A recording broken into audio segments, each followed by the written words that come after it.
ఇప్పుడు ఒక conspiracy theory అంటారు కదా! కాన్స్పిరసీ థియరీ ఒకటి బయటకొచ్చింది. అదేంటంటే నేపాల్‌లో జరుగుతున్న విద్యార్థి ఉద్యమం ఏదైతే ఉందో హ్మ్. అది హింసాత్మకంగా మారింది. ఆల్రెడీ 100 మందికి పైన చనిపోయారని, కొన్ని వందల మంది గాయపడ్డారని అంటున్నారు. జైళ్ళలో నుంచి కూడా నిన్న మనకు అందుతున్న సమాచారం మేరకి దాదాపు 7,000 మంది ఖైదీలు వివిధ జైళ్ళలో నుంచి కూడా పారిపోయారు. అట్లాగే కొంతమంది ఖైదీలు కూడా చనిపోయారు. మొన్న ఒక జైల్లో బైజ్నాథ్ అనే ఒక చిన్నపిల్లల జైల్లో దాదాపు 5 మంది పిల్లలు తిరుగుబాటు చేస్తే వాళ్ళని కాల్చేసి చంపేశారనమాట. అలాగే వివిధ జైళ్ళల్లో ఖైదీలు చనిపోయారు.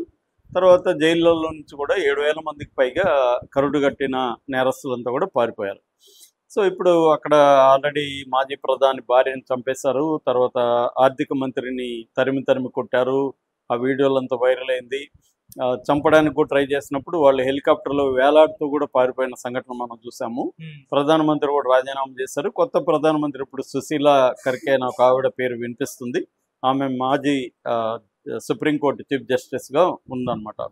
సో ఈ నేపథ్యంలో అసలు ఈ ఉద్యమాన్ని లీడ్ చేసింది ఎవరు? ఈ ఉద్యమానికి కారణాలేంటి? ఈ ఉద్యమం వెనక అమెరికా ఉందా?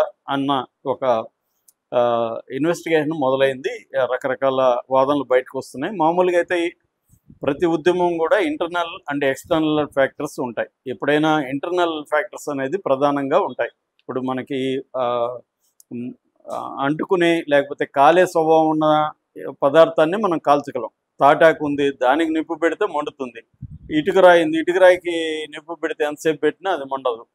సో ఇంటర్నల్ స్వభావం, ఇంటర్నల్ ఫ్యాక్టర్సే ప్రధానం. ఎక్స్టర్నల్ అనేవి సెకండరీ అనేది ఒక థియరీ ఉంది.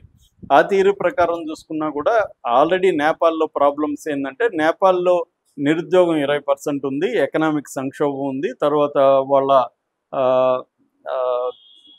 నెపోటిజం, గవర్నమెంట్స్ 2008 రాచరికం కూలిన తర్వాత 14 గవర్నమెంట్స్ మారడం, నెపోటిజం, ఆ గవర్నమెంట్స్లో ఉండే మినిస్టర్లు లేకపోతే అధికారులు వాళ్ళ పిల్లలు బాగా ఉండడం, వాళ్ళ లైఫ్ని ఎంజాయ్ చేస్తూ ఆ వీడియోలు కూడా పెట్టడం, ఇదంతా కూడా నిరుద్యోగులకి, యూత్కి, స్టూడెంట్లకి కడుపు మంటగా మొదలైంది. దీని తర్వాత ఏంటంటే 26 సోషల్ మీడియా ప్లాట్ఫామ్స్ని ఇటీవల బ్యాన్ చేశారు.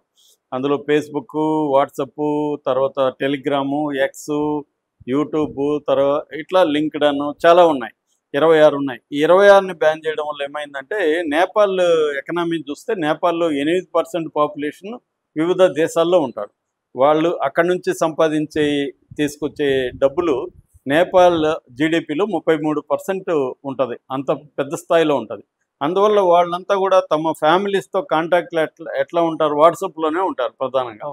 సో ఇప్పుడు వాట్సాప్ లాంటిది బ్యాన్ చేసేసరికి వాళ్ళ కనెక్షన్ పడిపోతుంది, పెద్ద ఎత్తున ఇదవుతుంది. రెండోది ఏంటంటే, మామూలుగానే ఇవాళ జనరేషన్ సోషల్ మీడియాకి అడిక్ట్ అయిపోయింది. ఒక గంట సోషల్ మీడియా లేకపోయినా కూడా బతికే పరిస్థితి లేదు. అలాంటిది నువ్వు కంప్లీట్గా బ్యాన్ చేస్తే వాళ్ళు మామూలుగా ఉండదు. అట్లాగే చిన్న షాపులు కానీ, రకరకాల వ్యాపారస్తులు, ప్రొఫెషనల్స్ కూడా సోషల్ మీడియాతో లింకప్ అయిన వ్యాపారాలు, ఆన్లైన్తో లింకప్ అయ్యి సోషల్ మీడియా మీద బతికే వాళ్ళు కొన్ని వేల మంది, లక్షల మంది ఉంటారు. ఇవన్నీ బ్యాన్ చేయడం వల్ల ఏమంటే, ఈ వర్గాలంతా కూడా తీవ్రమైన అశాంతి ఆల్రెడీ ఎప్పటి నుంచో ఉంది, ఇది వచ్చింది. దీనికి నాయకత్వం ఎవరు వహించారు అనే దగ్గర ఇక్కడ ప్రామినెంట్ నాయకులు కనబడట్లేదు. విద్యార్థి నాయకులు, లీడర్స్ కొంతమంది, యూనివర్సిటీ నాయకులు వాళ్ళు ఉన్నారు. అయితే ప్రామినెంట్గా మనకి సుడాన్ గురుంగ్ అనే ఒక వ్యక్తి కనబడుతున్నాడు. అతనిది ఎన్జిఓ ఉంది, అది హమీ నేపాల్ అనే ఒక ఎన్జిఓ. ఇప్పుడు ఈ ఎన్జిఓ ఎవరు ఏంటి అనేది ఆరాధిస్తే, ఇది 2015లో ఇది నేపాల్లో భూకంపం వచ్చిన తర్వాత భూకంప బాధితులకు సహాయం పేరుతో ఇది ఏర్పడింది. వీళ్ళకి ఎవరు ఫండ్ ఇస్తున్నారని చూస్తే, ఇది అమెరికా నుంచి దీనికి ఫండ్ వస్తుంది. దాదాపు ఇప్పటి వరకు అమెరికా నుంచి 20 కోట్ల నేపాలీ రూపీస్ దీనికి ఫండ్ వచ్చినట్టుగా చెబుతున్నారు. ఇది మెల్లమెల్లగా ఈ ఎన్జిఓ విస్తరించి దేశవ్యాప్తంగా అనేక సిటీల్లో కూడా వీళ్ళు developmental activities, anti corruption activities చేస్తున్నారు. అవేర్నెస్ క్రియేట్ చేయడం అవన్నీ చేస్తుంది. దీని వెనక నేషనల్ ఎండోమెంట్ ఫర్ డెమోక్రసీ అనే ఒక సంస్థ ఉంది, వాళ్ళు ఫండ్ ఇస్తున్నారని. మొన్న అమెరికా నుంచి విక్టోరియా నొలాన్ అనే ఒక ఆవిడ వచ్చి 2024లో బయోడైవర్సిటీ ఫెడరేషన్ ఈ పేర్లతో డబ్బులు ఇచ్చిపోయారు అనేది అంటున్నారు. అంటే నేపాల్ చైనాకి, ఇండియాకి దగ్గర ఉంటుంది. చైనా ఈ మధ్యకాలంలో బెల్ట్ అండ్ రోడ్ ఇనిషియేటివ్ అంటారు. ఈ బెల్ట్ అండ్ రోడ్ ఇనిషియేటివ్ పేరుతో దాదాపు 150 దేశాల్లో ఇన్ఫ్రాస్ట్రక్చరల్ ప్రాజెక్ట్స్ చేస్తుంది. నేపాల్లో కూడా అది పెద్ద ఎత్తున పెట్టుబడులు పెట్టింది. ఇప్పుడున్న నేపాల్ ప్రధానమంత్రి కేపీ శర్మ ఓలీ చైనాకు అనుకూలంగా ఉన్నాడు. సో చైనా ప్రభావాన్ని ఈ సౌత్ ఈస్ట్ దేశాల్లో కావచ్చు, పసిఫిక్ ఏషియా పసిఫిక్ కంట్రీస్ ప్రాంతంలో కావచ్చు, చైనా ప్రభావాన్ని ఎదుర్కోవడానికి అమెరికా ఏం చేస్తుందంటే వివిధ దేశాల్లో అక్కడున్న సమస్యలని ఆధారం చేసుకొని అక్కడ విద్యార్థుల్ని యూత్ని రెచ్చగొట్టి విప్లవాలు వచ్చేట్టుగా చేసి తర్వాత ఏర్పడే ప్రభుత్వాలను తమ కంట్రోల్లో ఉంచుకునే ఒక కార్యక్రమం అనేది అమెరికా ఎప్పటి నుంచో చేస్తుంది.